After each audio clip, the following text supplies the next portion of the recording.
Welcome. In this video, you're going to learn how to turn on your camera in WhatsApp quickly and easily. Whether you're trying to snap a photo, record a video, or start a video call, these simple steps will help you get your camera working in no time.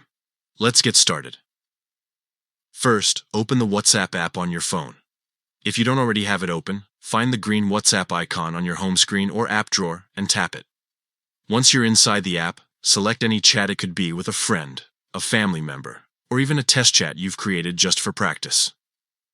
Now, take a look at the message bar at the bottom of your screen. You'll see a small camera icon next to the text box. That's what we need. Go ahead and tap on the camera icon. When you do, WhatsApp will ask for permission to use your device's camera if it's your first time using this feature. This is a completely normal step. Tap Continue, and then allow WhatsApp to access your camera. Without this permission, your camera won't open or function inside the app. As soon as you grant access, your phone's camera will open automatically within WhatsApp.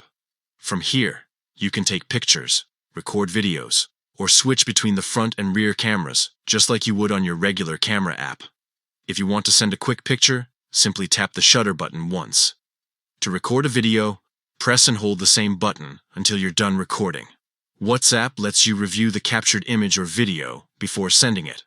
Once you're happy with what you've taken, tap the send icon and your photo or video will be delivered instantly in the chat. And that's it.